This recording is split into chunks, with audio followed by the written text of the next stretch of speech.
다 함께 묵상 기도 드림으로 8월 첫째 주일 예배 우리 하나님 아버지께 올려드리겠습니다.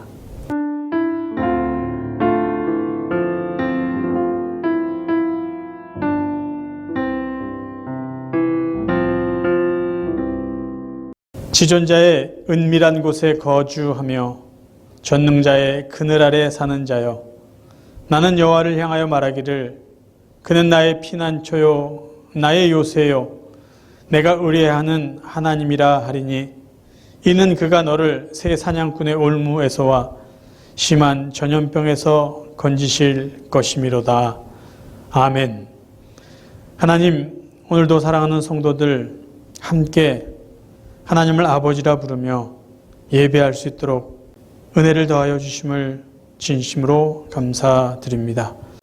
오늘도 하나님 아버지께서만 주실 수 있는 참 평강과 은혜로 우리 사랑하는 온 성도들을 축복하여 주옵소서.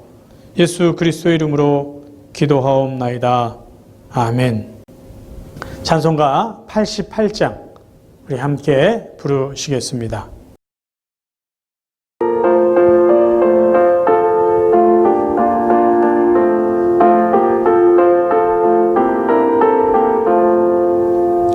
내 진정 사모하는 친구가 되시는 구주 예수님은 아름다워라.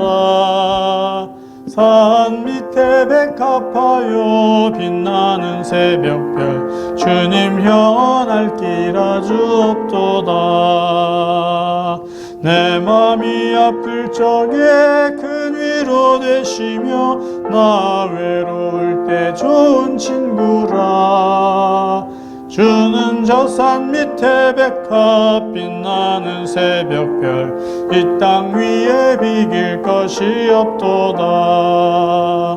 내 맘의 모든 염려 이 세상 고락도 주님 항상 같이 하여 주시고 시험을 당할 때에 악마의 계교를 즉시 물리치사 날 지키시네.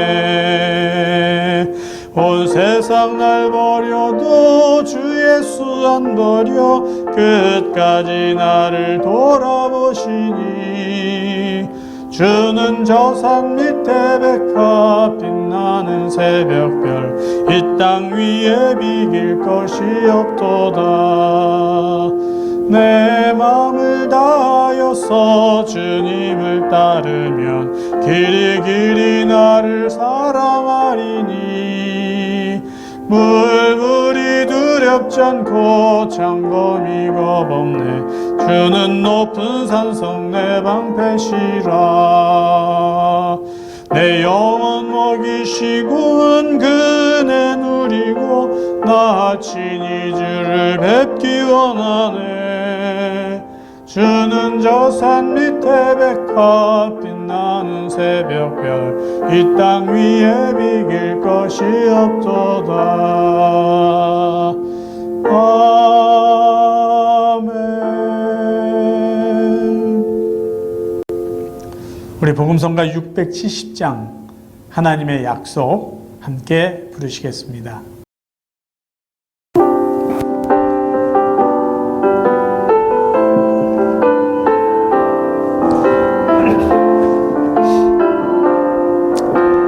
여호와는 너에게 복을 주시기를 원하며 여호와는 너에게 복을 주시기를 원하며 너를 지키시기를 원하시며 여호와는 그 얼굴을 너를 향하여 드사 은혜와 평강 주시기 원하노라. 여호와는 너에게 복을 주시기를 원하며 너를 지키시기를 원하시며 여호와는 그 얼굴을 너를 향하여 드사 은혜와 평강 주시기 원하노라. 너를 보배롭고 너를 보배롭고 존귀하게 여기시는 하나님이 내 삶 속에서 이 약속을 신실하게 이루시리. 땅에 기름진 것으로 하늘에 신령한 것으로 너를 복주시고 지키실 하나님이 너의 영혼 잘 되도록 은혜 베푸시며 평강으로 인도하시리. 아멘. 여호와는 너에게 복을 주시기를 원하며 너를 지키시기를 원하시며 여호와는 그 얼굴을 너를 향하여 드사 은혜와 평강 주시기 원하노라. 너를 보배롭고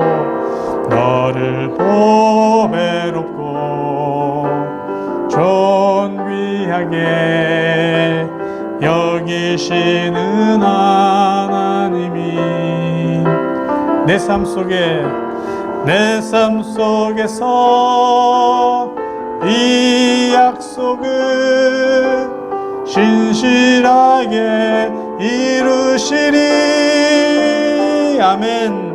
땅에 기름진 것으로 하늘에 신령한 것으로 너를 복주시고 지키실 하나님이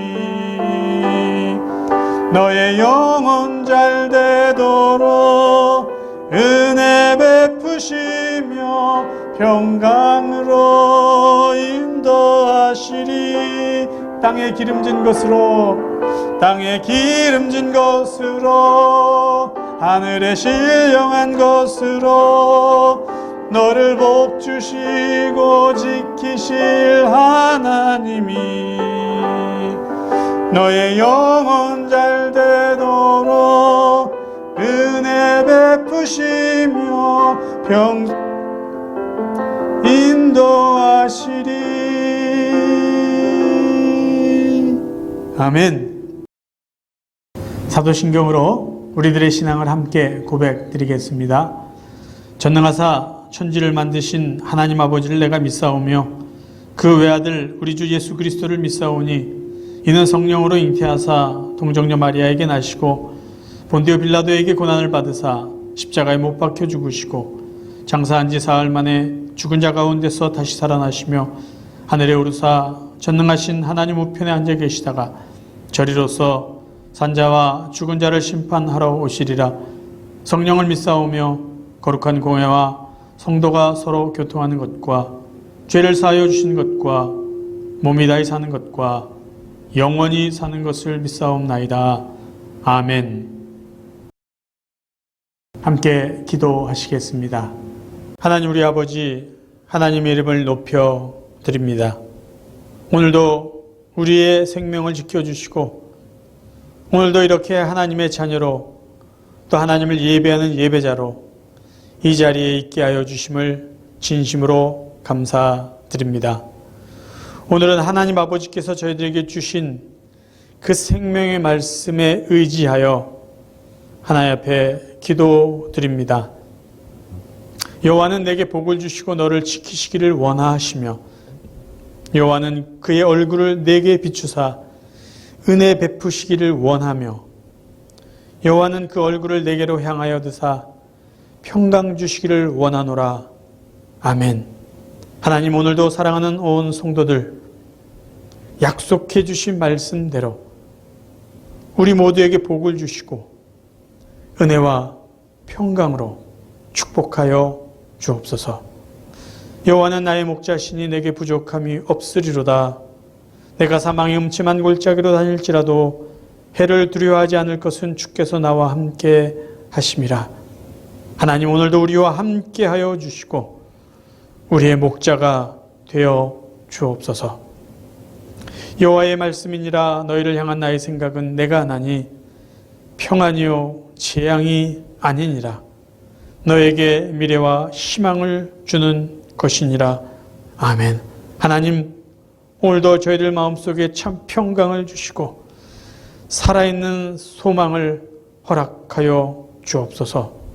너를 창조하신 여호와께서 지금 말씀하시느니라. 이스라엘아, 너를 지으신 이가 말씀하시느니라. 너는 두려워하지 말라. 내가 너를 구속하였고 내가 너를 지명하여 불렀나니 너는 내 것이다. 하나님, 오늘도 사랑하는 성도들이 하나님께서 말씀하시는 너는 내 것이라 이 귀한 말씀 듣게 하여 주시고 새로운 힘을 얻어 살아가는 귀한 성도들 되게 하여 주옵소서. 평안을 너에게 주노라. 내가 너에게 주는 것은 세상에 주는 것 같이 아니하니라. 너희는 마음에 근심하지도 말고 두려워하지도 말라. 아멘. 하나님, 오늘도 저희 모두에게 두려움 없이 하나님이 주시는 참 평강으로 살아갈 수 있는 은혜 베풀어 주옵소서. 볼지어다 내가 세상 끝날까지 너희와 항상 함께 있으리라. 예수님 말씀하셨습니다. 오늘도 우리와 함께 하시는 그 주님과 승리하는 이 하루, 또 남은 저희들의 모든 삶이 되게 하여 주옵소서.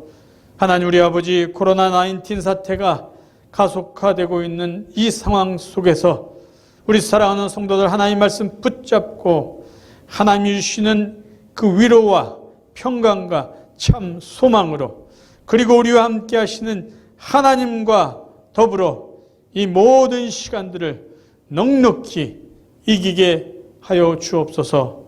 오늘도 이 시간 사랑하는 우리 형제교회 성도들, 하나님의 백성들 모두 함께 예배 드릴 때 하나님, 이 귀하고 정성을 다하여 드리는 예배 하나님 기쁘게 받아주시고 저희들의 남은 삶을 하늘의 신령한 은혜로 땅에 기름진 복으로 충만케 채워 주옵소서. 예수 그리스도의 이름으로 간절히 기도하옵나이다. 아멘.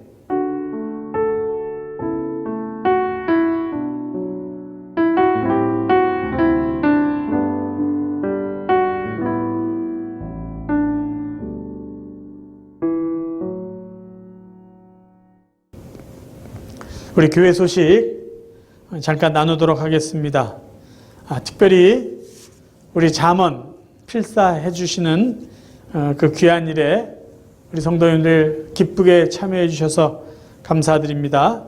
이번 주도 계속해서 잠언 적어도 하루에 한 장씩 우리 노트에 정성스럽게 적으셔서 또 카톡으로 인증사진 올리시면서 서로 격려하고 또 자신들도 계속해서 이 말씀 읽고 쓰는 일에 또 꾸준히 최선을 다할 수 있기를 부탁드립니다.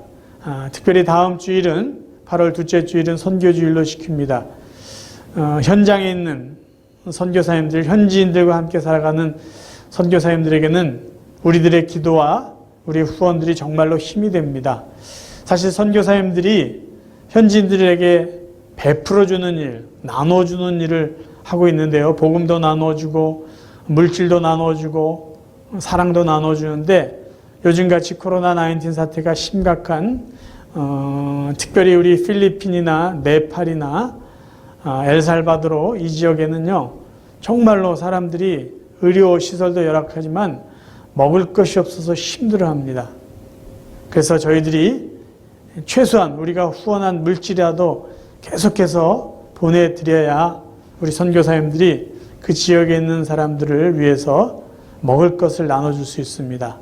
우리 그것을 기억하시면서 우리 선교사님들을 위해서 최선을 다해서 기도하시고 우리의 정성, 우리의 물질로 정말 기쁘게 후원할 수 있기를 부탁드립니다. 다른 교회 소식은 주보를 참고해 주시기를 바랍니다. 이제 우리 하나님 말씀 함께 나누시겠습니다. 오늘 함께 나누실 말씀은 누가복음 19장입니다. 누가복음 19장 11절에서 27절까지 우리 자막을 보시면서 우리 함께 봉독하시겠습니다. 그들이 이 말씀을 듣고 있을 때에 비유를 더하여 말씀하시니 이는 자기가 예루살렘에 가까이 오셨고 그들은 하나님의 나라가 당장에 나타날 줄로 생각함이더라. 이르시되 어떤 귀인이 왕위를 받아가지고 오려고 먼 나라로 갈 때에 그 종 열을 불러 은 10문화를 주며 이르되 내가 돌아올 때까지 장사하라 하니라. 그런데 그 백성이 그를 미워하여 사자를 뒤로 보내어 이르되 우리는 이 사람이 우리의 왕됨을 원하지 아니하나이다 하였더라. 귀인이 왕위를 받아가지고 돌아와서 은화를 준 종들이 각각 어떻게 장사하였는지를 알고자 하여 그들을 부르니 그 첫째가 나와 이르되 주인이여 당신의 한 문화로 10문화를 남겼나이다. 주인이 이르되 잘하였다 착한 종이여 내가 지극히 작은 것에 충성하였으니 10고을 권세를 차지하리라 하고 그 둘째가 와서 이르되 주인이여 당신의 한 문화로 5문화를 만들었나이다. 주인이 그에게도 이르되 너도 5고을을 차지하라 하고 또 한 사람이 와서 이르되 주인이여 보소서 당신의 한 문화가 여기 있나이다. 내가 수건으로 싸두었었나이다. 이는 당신이 엄한 사람인 것을 내가 무서워함이라. 당신은 두지 않은 것을 취하고 심지 않은 것을 거두나이다. 주인이 이르되 악한 종아 내가 내 말로 너를 심판하노니 너는 내가 두지 않은 것을 취하고 심지 않은 것을 거두는 엄한 사람인 줄로 알았느냐? 그러면 어찌하여 내 돈을 은행에 맡기지 아니하였느냐? 그리하였으면 내가 와서 그 이자와 함께 그 돈을 찾았으리라 하고 곁에 섰는 자들에게 이르되 그 한 문화를 빼앗아 10문화 있는 자에게 주라 하니 그들이 이르되 주여 그에게 이미 10문화가 있나이다. 주인이 이르되 내가 너에게 말하노니 무릇 있는 자는 받겠고 없는 자는 그 있는 것도 빼앗기리라. 그리고 내가 왕됨을 원하지 아니하던 저 원수들을 이리로 끌어다가 내 앞에서 죽이라 하였느니라. 아멘. 지금 저희들이 함께 읽은 누가복음 19장의 내용은 문화 비유라고 말하는 말씀입니다. 저는 오늘 본문을 통해서 예수님께서 말씀하시는 교훈을 우리 함께 생각해 보기를 원합니다. 그런데 먼저 누가복음 19장의 문화 비유와 마태복음 25장의 달란트 비유가 비슷하다는 것을 저희들이 알고 있습니다. 그래서 먼저 누가복음 19장의 문화 비유와 마태복음 25장의 달란트 비유의 공통점과 차이점을 살펴보고 이 누가복음 19장 문화 비유의 교훈을 좀 더 구체적으로 살펴보는 시간을 갖겠습니다. 자, 누가복음 19장의 문화 비유와 마태복음 25장 달란트 비유의 공통점은 무엇일까요? 세 가지로 말씀드릴 수 있습니다. 이 비유의 대상, 이 비유를 듣는 대상은 모두 다 구원받은 백성들이라는 것입니다. 그러니까 예수님께서 제자들에게 또 하나님께서 이 비유를 누구에게 주셨냐 하면 구원받은 하나님의 백성들에게 주신 말씀이라는 겁니다. 구원을 얻기 위해 주신 것이 아니라 구원받은 백성들에게 주신 말씀이라는 거죠.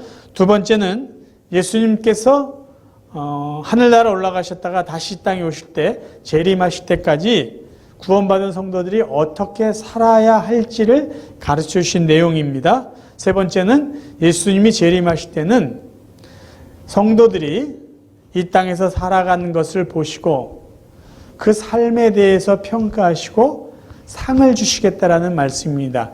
이렇게 세 가지 성도들에게 하신 말씀, 성도들이 어떻게 살아가야 될지, 그리고 그들의 삶을 통해서 평가하셔서 상을 주시겠다는 말씀이 누가복음 19장에 있는 문화 비유나 마태복음 25장에 있는 달란트 비유의 공통적으로 우리에게 주시는 교훈이라는 거죠.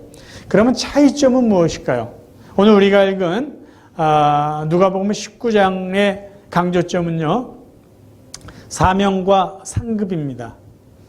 그리고 마태복음 25장 달란트 비유의 강조점은 은사와 충성입니다. 먼저 마태복음 25장 달란트 비유를 잠깐 정리하면 이렇습니다. 하나님께서는 구원받은 성도들에게 각기 다른 재능을 주셨습니다. 그리고 그 각기 다른 재능을 가지고 얼마나 충성해야 되는지를 가르쳐 주시는 내용입니다. 달란트 비유를 쉽게 이해하는 방법은요, 분수로 그 본문을 해석하시면 됩니다. 예를 들면 5달란트 받은 종이 5달란트를 남겼습니다. 이것을 분수로 이해합니다. 5분의 5. 그럼 얼마죠? 1. 100%가 됩니다. 2달란트 받은 사람이 2달란트를 남겼습니다. 그러면 2분의 2. 그러면 1이 됩니다. 100%. 곧 100%의 충성을 원하시는 거죠. 반면에 1달란트 받은 종은 아무것도 하지 않았습니다. 그가 남긴 것은 제로예요. 0. 그러면 0분의 1로 계산을 한다면 이것은 0이죠. 그러니까 이 1달란트 받은 종의 충성도는 제로예요.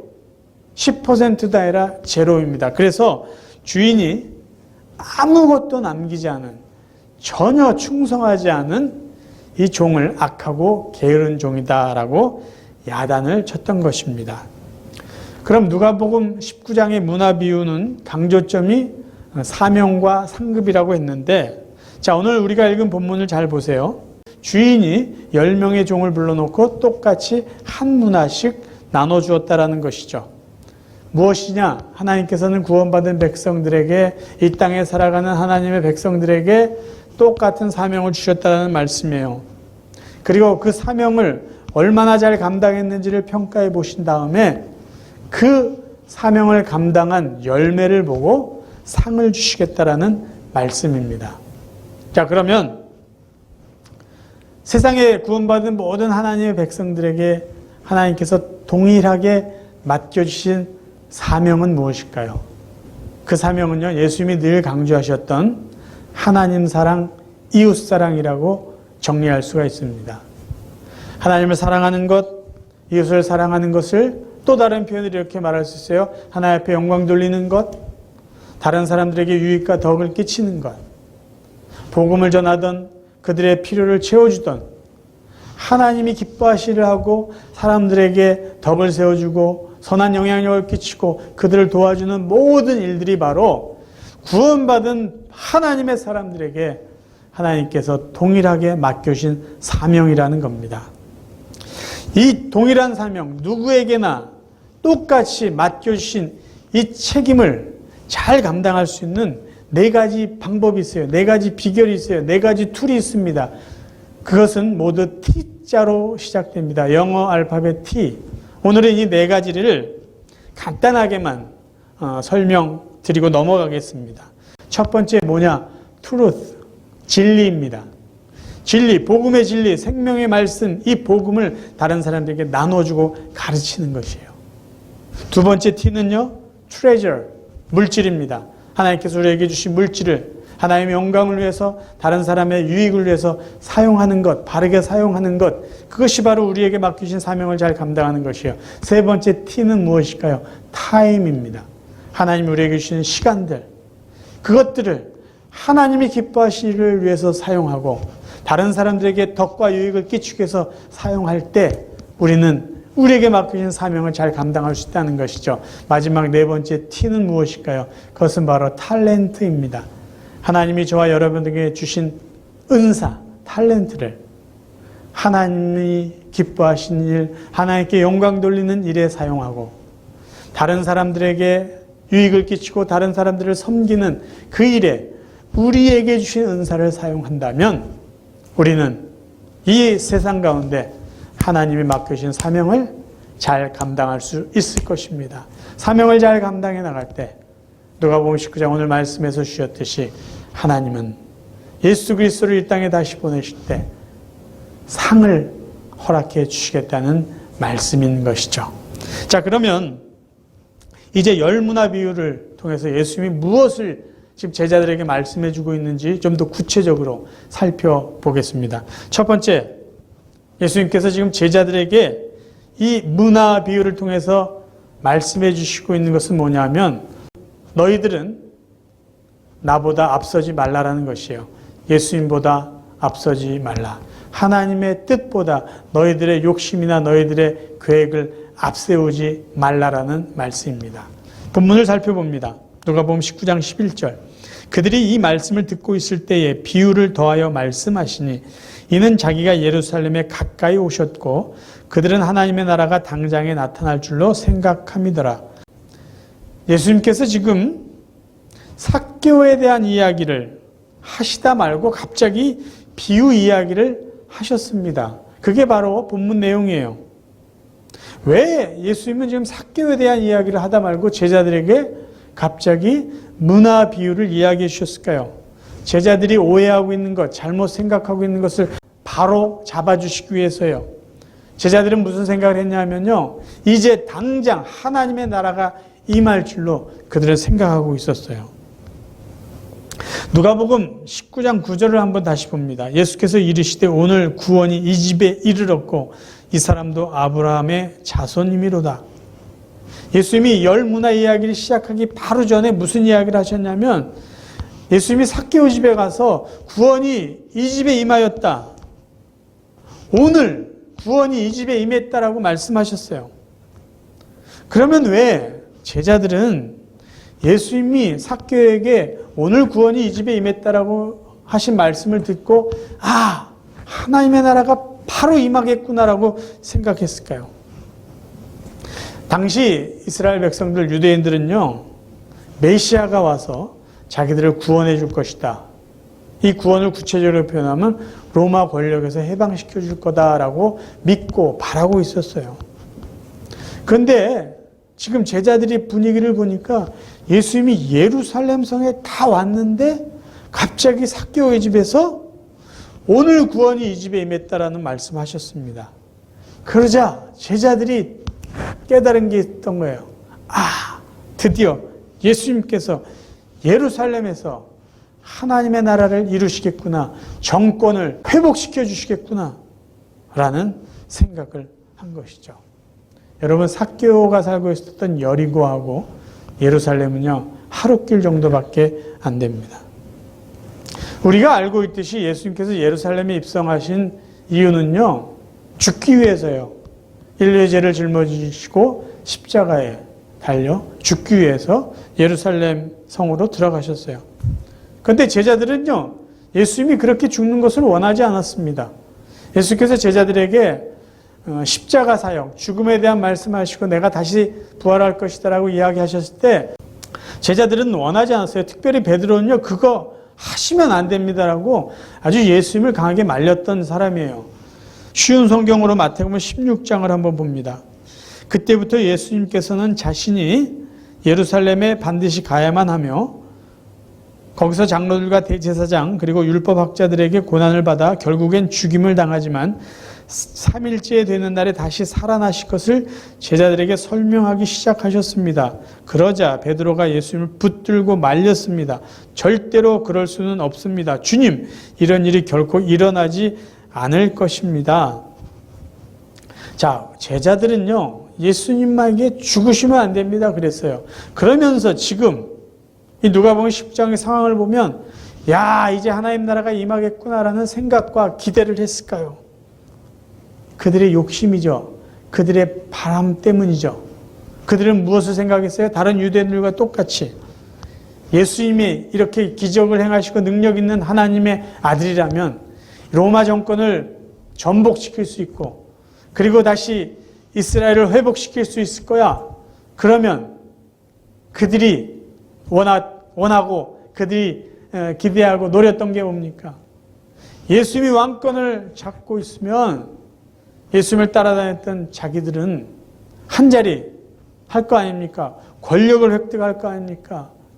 예수님의 오른쪽 왼편에 앉아서 권력을 행사할 것 아닙니까? 제자들이 기대했던 것은 그것이에요. 그러나 예수님이 하실 사역은 그것이 아니었던 것이죠. 힘으로 세상을 정복하고 로마 정권을 부수고 이스라엘 나라만을 회복시켜 주는 것이 아니라 하나님의 인간의 죄를 용서해 주시기 위해서 예수 그리스도 독생자 외아들을 인간으로 보내시고 인간의 죄를 다 짊어지시고 십자가에 못 박혀 죽게 하시기 위해서 예수님을 이 땅에 보내주신 것입니다. 그것을 제자들은 모르고 그저 예수님을 통해서 권력이나 잡아보겠다라는 그들의 욕심, 생각들을 예수님은 바로 잡아주시기 위해서 야, 너희들 나보다 앞서지 마라. 너희들의 욕심이나 너희들 계획보다 내 뜻, 하나님의 뜻이 더 중요하고 그것이 이루어져야 되는 것임을 다시 한번 그들에게 말씀하고 계신 것이에요. 기다려. 하나님의 때를 기다려라고 말씀하시는 겁니다. 자, 예수님께서 문화비유를 통해서 제자들에게 가르쳐 주시는 두 번째 메시지는 무엇일까요? 그것은 예수님은 반드시 다시 오신다라는 재림의 약속입니다. 오늘 본문 누가복음 19장 12절부터 보면요. 이르시되 어떤 귀인이 왕위를 받아가지고 오려고 먼 나라로 갈 때, 이 귀인이 먼 나라로 간 이유는 다시 오기 위해서입니다. 다시 오기 위해서 먼 길을 떠났다는 것이에요. 그리고 13절 이렇게 말합니다. 그 종 열을 불러 은화 열 문화를 주며 이르되 내가 돌아올 때까지 장사하라 라고 했습니다. 돌아올 때까지 약속했어요. 근데 14절에 보면 그런데 그 백성이 그를 미워하여 사자를 뒤로 보내어 이르되 우리는 이 사람이 우리의 왕됨을 원하지 아니하나이다 라고 말씀합니다. 이 비유에 등장하는 인물을 잠깐 설명하면요. 여기서 말하는 귀인은 예수님 자신을 말씀하고 있습니다. 그리고 종들은 바로 예수님의 제자들을 말씀하시는 것이고요. 좀 더 넓게 이해한다면 구원받은 하나님의 백성들이죠. 그리고 여기서 귀인을 미워하는 왕이 되는 것을 원하지 않는 사람들은 누구일까요? 바로 그 당시 예수 그리스도를 미워했던 유대 종교 지도자들을 가르칩니다. 자, 그러면 왜 예수님은 자신을 먼 나라 가서 왕위를 가지고 돌아오는 귀인으로 비유했을까요? 사실 이런 이 이야기는요, 그 당시 사람들이 익숙하게 알고 있었던 내용입니다. 자, 여러분, 그 당시가 어떤 시대였죠? 로마가 세계를 정복하고 지배했던 시대입니다. 로마는 식민지를 효율적으로 다스리기 위해서요, 만약에 그 나라에 왕 제도가 있다면요, 그 나라의 왕 제도를 그대로 인정합니다. 그 대신 로마 정부에서 직접 그 나라, 자기가 통치하고 식민지로 다스리는 나라의 왕을 로마 정부에서 직접 임명하는 거죠. 어떻게 임명할까요? 그 나라의 대표자를 로마 황제에 있는 곳으로 불러드립니다. 그리고 이러저런 것들을 살펴보고 그 사람을 자기 식민지 나라의 왕으로 다시 인정하고 파견해 보내는 것이죠. 예수님이 탄생할 당시 유대 땅을 다스렸던 왕은 헤롯 대왕입니다. 사실 이 헤롯은요, 유대인이 아니에요. 유대민족이 아니고 에돔 출신인데 그가 로마 황제에게 가서 자기가 이 유대 땅을 다스릴 수 있도록 왕이 되게 해달라고 부탁을 합니다. 그래서 로마 황제가 이 헤롯을 그래 너 유대 땅을 다스려라 라고 왕으로 인정해서 파송을 했어요. 그래서 그가 유대 땅의 왕이 되었던 것이죠.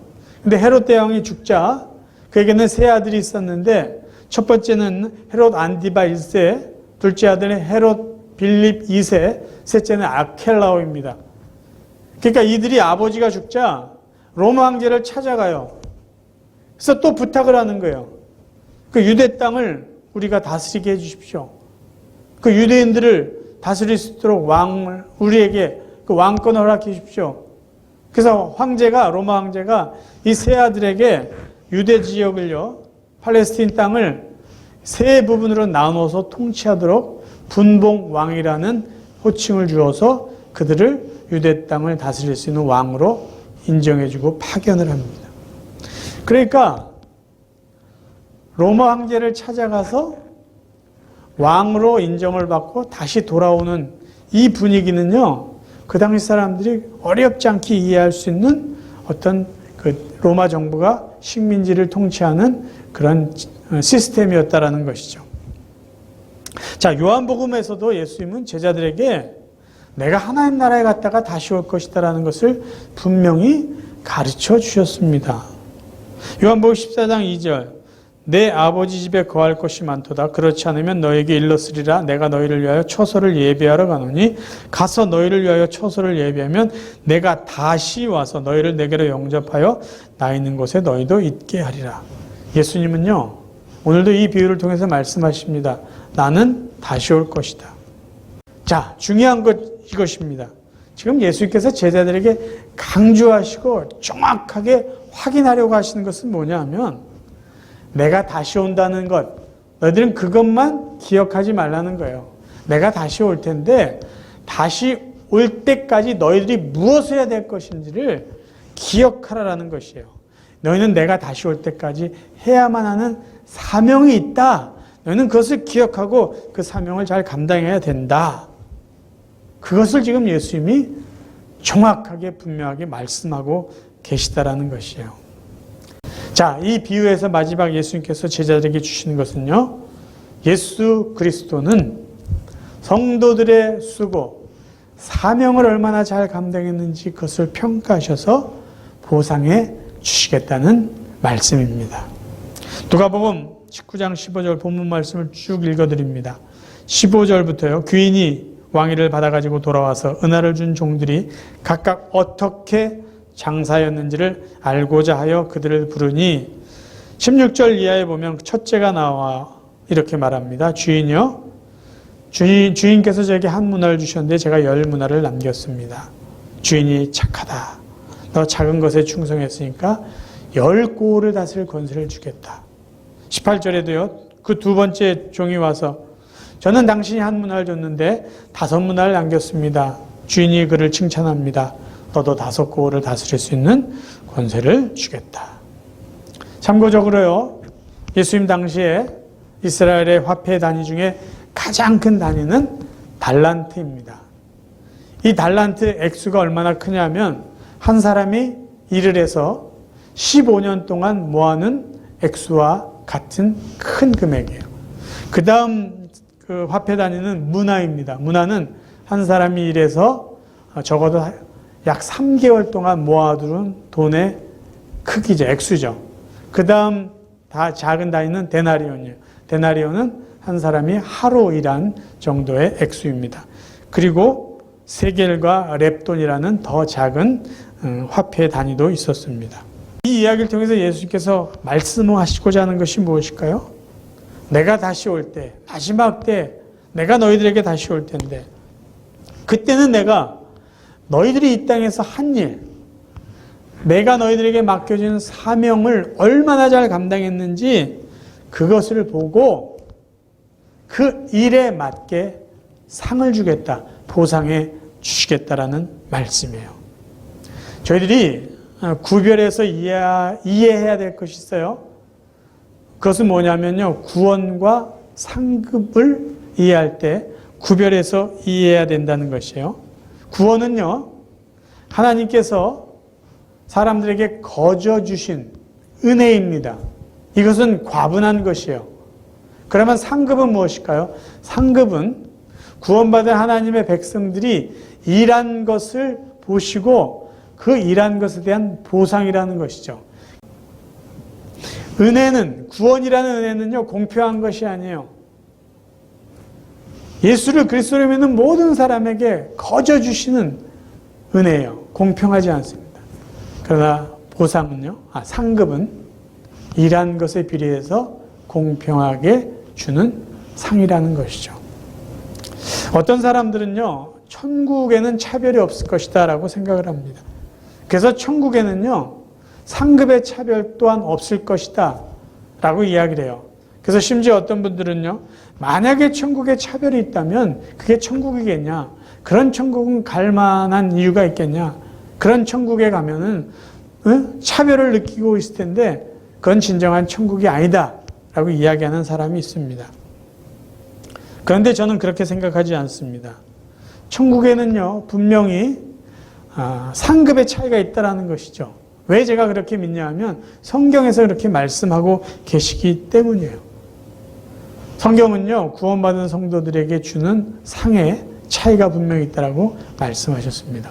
오늘 누가복음 19장 문화 비유도 그 중에 하나이죠. 그 다음에 두 번째, 제가 천국에는 상급의 차별이 있다고 믿는 이유는 만약에 예수 그리스도의 복음을 증거하기 위해서 일생 자기의 삶을 바치고 생명의 위협을 느껴가면서도 육체의 그 고난을 겪으면서도 복음을 증거했던 사도 바울과 예수님과 함께 십자가에 못 박혀 죽었던 그 강도는요, 죽기 전에 구원을 받았습니다. 그렇죠? 그렇게 우리가 이해할 수 있어요. 그러면 죽기 전에 구원받은 그 강도와 일생 하나님 나라를 위해서 수고한 바울이 천국에서 아무런 차이 없이 똑같이 상급을 받는다라고 한다면 그게 과연 공평한 것일까요? 이 비유와 함께 우리가 분명히 깨달아야 하는 것이 있어요. 예수님은 다시 오실 때 상을 주시겠다고 분명히 말씀하셨다라는 것이에요. 두 구절을 말씀드립니다. 마태복음 16장 27절, 인자가 아버지의 영광으로 그 천사들과 함께 오리니 그때에 각 사람의 행한 대로 갚으리라. 요한계시록 22장 12절, 보라 내가 속히 오리니 내가 줄 상이 내게 있어 각 사람에게 그의 일한 대로 갚아주리라. 우리가요, 구원의 확신이 있다, 예수 그리스도를 믿는다, 나는 구원받은 하나님의 백성이다라는 것을 분명히 믿는다면요, 우리가 무엇을 하면서 주님이 다시 오실 그날을 기다리고 준비해야 되는지 또한 우리는 분명히 알아야 된다라는 말씀입니다. 말씀을 정리합니다. 우리의 구원자 되신 예수 그리스도는요, 우리의 죄, 여러분과 저의 죄를 용서해 주시기 위해서 이 땅에 인간으로 오셨어요. 그리고 우리의 죄를 대신 짊어지시고 우리가 죽어야 될 십자가에 못 박히셔서 죽어주셨다라는 것이에요. 그리고 3일 만에 부활하셨고요, 하늘나라에 우리가 살 처소를 준비하기 위해서 승천하셨고요, 이제는 약속하신 대로 다시 오실 것입니다. 그때 다시 오신 예수님께서 우리를 불러놓고 이렇게 물어보실 거예요. 내가 너에게 맡겨준 사명 얼마나 어떻게 잘 감당했느냐. 내가 너에게 맡겨진 복음의 진리, 그 복음의 진리를 다른 사람들에게 얼마나 잘 나눠줬느냐. 내가 너희들에게 맡겨준 물질, 그 물질을 하나님의 영광과 다른 사람의 유익을 위해서 어떻게 사용했느냐. 내가 너희들에게 준 시간을 어떻게 하나님이 기뻐하신 일에, 다른 사람들을 사랑하는 일에 사용했느냐. 내가 너희들에게 준 은사, 탤런트를 어떻게 사용했느냐라고 물어보실 겁니다. 그리고 우리가 한 일을 우리 주님이 잘 평가하신 후에 정확하게 보상해 주실 것입니다. 사랑하는 성도 여러분, 저와 여러분의 남은 삶은요, 우리 주님 오시는 그날까지 우리 아버지 하나님께서 불공평하고 과분하게 넘치게 거저 허락해 주신 구원의 은혜에 감사하며 사실 수 있기를 바랍니다. 그리고 구원받은 저희들에게 맡겨주신 동일한 사명, 하나님의 영광, 다른 사람들에게 유익과 덕을 끼치며 살아가는 이웃사랑의 이 책임을, 이 사명을 기억하면서 그 사명 잘 감당할 수 있기를 간절히 바랍니다. 그리고 마지막 때에 우리 예수님 다시 오실 때 우리를 위해 준비해 오신 그 보상과 주님이 주시는 칭찬을 들으며 영광 가운데 하나님과 함께 영원한 날에 거하는 그런 복된 성도들 되시기를 주님의 이름으로 축원합니다. 기도하겠습니다. 하나님 우리 아버지, 우리의 죄를 용서하여 주시고 우리를 하나님의 자녀 삼아 주신 것, 이 시간 다시 한번 감사드립니다. 구원받은 저희 모두에게 동일하게 맡겨주신 사명, 하나님을 사랑하고 이웃을 사랑하고 하나님께 영광 돌리고 이웃에게 유익과 덕을 끼치며 살라고 하신 그 책임 잘 감당하며 살아가는 저희 모두가 되게 하여 주옵소서. 예수 그리스도 이름으로 간절히 기도하옵나이다. 아멘. 이제 준비하신 헌금 드리는 시간 갖겠습니다.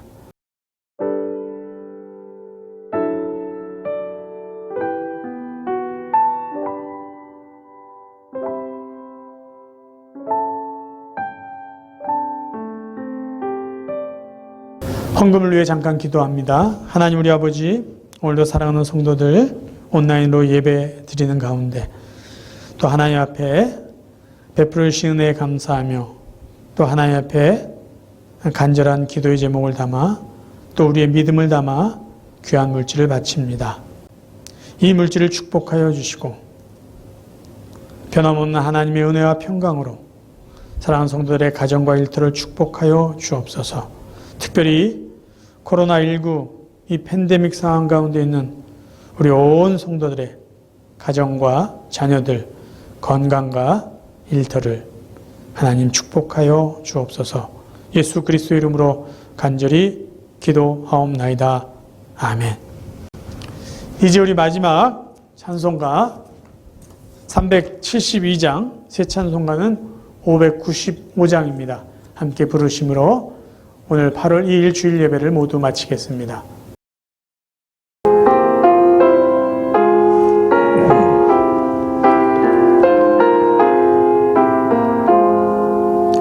나 맡은 본분은 구주를 높이고 영원 구원 얻도록 잘 인도함이라. 부르심 받들어 내 형제 섬기며 구주의 뜻을 따라서 내 정성 다하리. 주 앞에 모든 일 잘 행케 하시고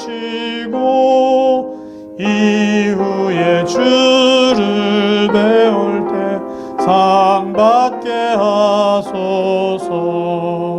나 항상 깨어서 늘 기도드리며 내 믿음 변치 않도록 날 도와주소서.